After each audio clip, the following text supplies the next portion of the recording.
Во овие вести, колешката Марија Коцева се вклучува од скопската населба Аеродром. Марија, како тече изборниот процес таму? Во утро повторно се јавуваме од Аеродром, од основното училиште Браќа Миладиновци, каде што можеме да забележиме поголема фреквенција за разлика од првото вклучување токму во информативното издание, со оглед на тоа дека и нели подоцна веќе 1 час и 5 минути се отворени гласачките места, можеме да забележиме навистина фреквенција, забележуваме граѓани кои што доаѓаат овде да го искористат своето демократско право, односно да го искористат своето право на глас. Овде гласачкото место е отворено навреме, како што ни посочија компетентните лица. Отворено е гласачкото место навреме без никакви проблеми и од утрината, односно од самото отварање на гласачките места па се досега, односно пред 15 на минути дошле околу 10 на граѓани да гласаат. Во продолжение можеме да слушнеме изјавата од заменик председател на гласачко место токму овде во основното училиште Браќа Миладиновци. Дали ово избирачко место е навреме отворено утре? Да, во 7 часот точно. Колку е излезноста до сега? Не голема, имаше неколку десетина гласачи максимум. Вообичаено, дали сметате дека подоцна во текот на денот има раздвиженост? Да, најчесто е така.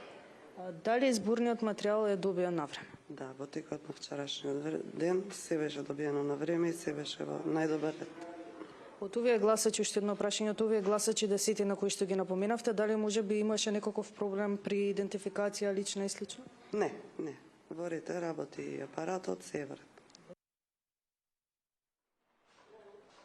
И моментално може да се види дека навистина има фреквенција токму овде во училиштето каде што се наоѓаме во Аеродром, во основното училиште Браќа Миладиновци. Во првото вклучување бевме во кисела вода во основното училиште Круме Кепески, каде што и неколку минути по самото отварање можевме да видиме луѓе кои што доаѓаат и го остваруваа своето право на глас, каде што ги прашавме дали може би имале некаков проблем при самото гласање, дали се соочиле со некаков проблем и што очекува по денешниот ден. Во продолжение можеме да слушнеме испроведената анкета. Дали може би имавте некој проблем при идентификација? Не, се беше супер. И уште едно прашање, што очекувате по изборите? Се најдобро за народот. Дали може би имавте проблем при идентификација лично? Не. Што очекувате по изборите? Не се знае уште. Дали може би вас збунија долгите листи?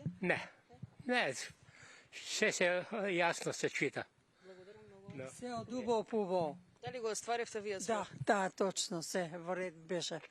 Убаво си, како што треба. Што очекувате вие по изборите? По изборите што очекувате? Па нешто убаво да биде. Дали го остваривте своето гласачко право? Да.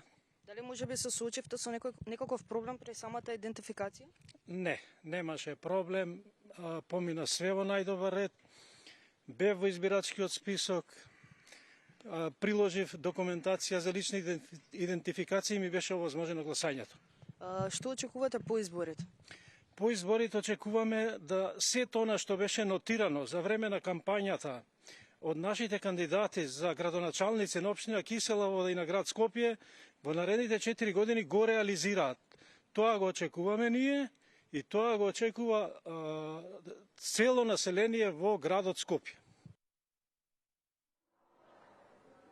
Дополнителна информација за нашите граѓани, доколку не знаат кој е нивното гласачко место, слободно можат да проверат на официјалната страна на Државната изборна комисија, каде што во графата избирачки список со внесување на нивниот матичен број ќе ја дознаат точната информација кој е нивното гласачко место. Се гледаме повторно во други идни информативни изданија каде што ќе дадеме повеќе информации и ќе известуваме од други локации, односно од други гласачки места во Скопје.